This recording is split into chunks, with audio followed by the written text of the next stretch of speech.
Buenos días, mis queridos tachirenses, orgullosamente gochos.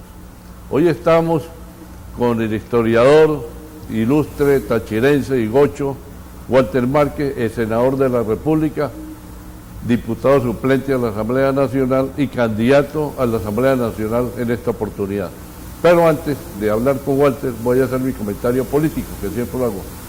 Es increíble que el único país petrolero del mundo que ha quebrado en toda la historia de la humanidad ha sido nuestro país. Con razón los americanos y los europeos están preocupados por la situación venezolana. Vi cómo el Parlamento Europeo apoya a Estados Unidos totalmente en las medidas que Estados Unidos tome contra la cuestión de los corruptos venezolanos. No es contra Venezuela, es contra la corrupción venezolana, contra este gobierno, y para que este gobierno entienda que tiene que respetar los derechos humanos de los venezolanos. Paso enseguida a un minuto de silencio por los estudiantes caídos y por Daniel Tinoco, estudiante, para mí un héroe estudiantil venezolano y gocho.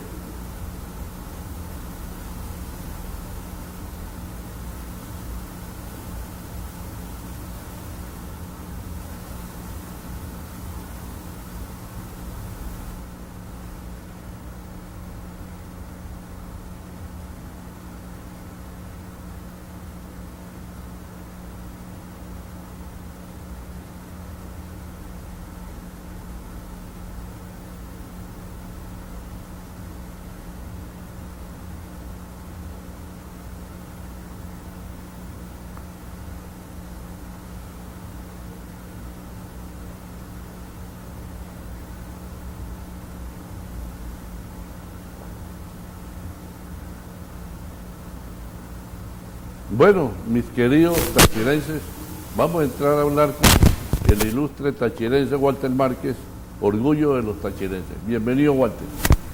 Un gran saludo, Antonio, para ti, para todo el equipo técnico que te apoya en este programa, que busca rescatar la esencia del tachirense, de su historia, su cultura, de sus valores trascendentales. La palabra gocho. Bueno, recientemente hubo una polémica generada por el gobernador del Táchira, José Gregorio Bielma Mora, quien con un retraso de más de 100 años, él trató de expresar el significado de la palabra gocho, vinculándolo al cerdo, al pecueco, al sabañón, expresiones que son peyorativas para la idiosincrasia del andino y del tachirense. Inicialmente la palabra gocho viene del norte de España, lo recoge el diccionario de la Real Academia Española de la Lengua y permanece en España, pero no trasciende a América con este concepto. En ninguna parte de América, ningún país, ninguna provincia, ningún estado se utiliza la palabra gocho para denominar un cerdo. Eso simplemente es una expresión lingüística del norte de España. En nuestro país y en Colombia se llama puerco, marrano, cerdo de manera autónoma, pero en ninguna parte dicen gocho. Pero hay palabras que tienen una connotación autónoma. El caso de Colombia, un berraco es un cerdo macho padrote, pero en Colombia cuando le dicen a alguien ese hombre o ese man es un berraco, están diciendo que es un hombre de mucho valor, de mucho coraje. Sí. No lo están insultando. Dice, qué berraquera de hombre, o sea, qué coraje de hombre. Entonces, cada palabra tiene diferentes significados. El caso de rancho. La palabra rancho en Venezuela es una casa muy humilde, paupérrima, destartalada. Pero el rancho en el cuartel es el lugar donde se come. Es la cocina, sí, la cocina. Y también los comedores. Ese es el rancho. Es la zona de proveeduría, de logística, de comida. Pero un rancho norteamericano o un rancho mexicano es una casa grande, muy cargada de lujos y está dentro de una hacienda. Entonces tenemos una misma palabra que tiene diferentes connotaciones. Así la palabra gocho del punto de vista dialectológico.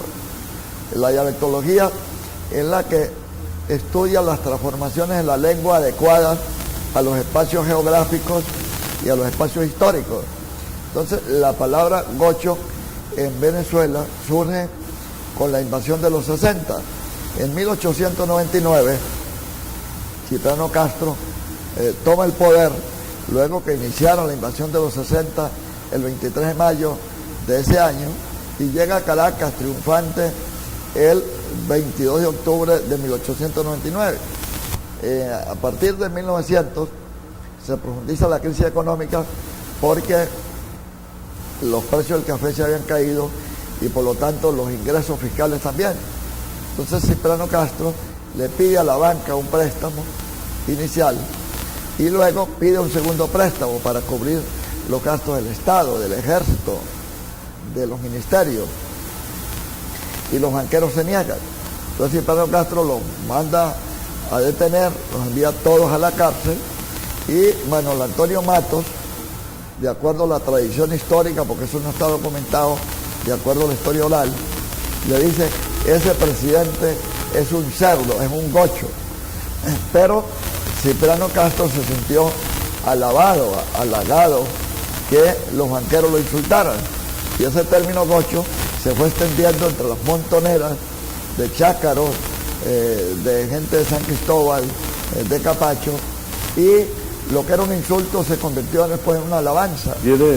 Quiere decir, hablando de Colombia, tocaste a Colombia, que el expresidente Uribe es un gocho berraco. No, él no es gocho porque no pero es más o menos el significado de berraco. Él es gentilicio. Ya la palabra gocho se convirtió en un gentilicio de los Andes venezolanos. Ajá. En Colombia, alguna gente considera a Uribe, que enfrentó fuertemente a la FARC, como un presidente de berraco. O sea, cualquier berraco era presidente. Pero también... bueno, nosotros hemos sido berracos. Hemos tenido 7 presidentes en Caracas. 7 presidentes de la República en casi un siglo.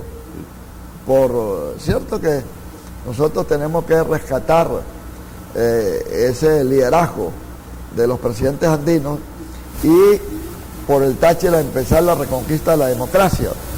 Así como ha habido dictadores y presidentes demócratas, también hemos tenido demócratas que han luchado por los valores de la democracia, la justicia y la libertad en nuestro país.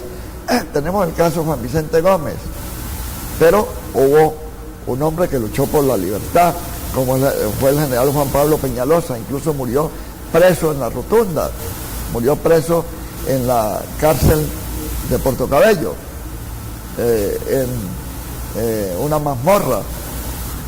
Y Cipriano Castro, que tuvo unas rasgos dictatoriales, surgió un Piojil, un Pedro María Morante, que luchó por la democracia.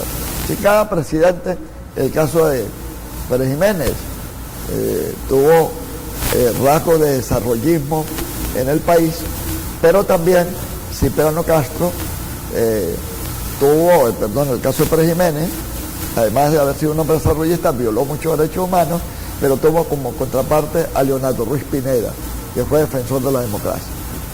Bueno, vamos al corte y al regresar seguimos charlando.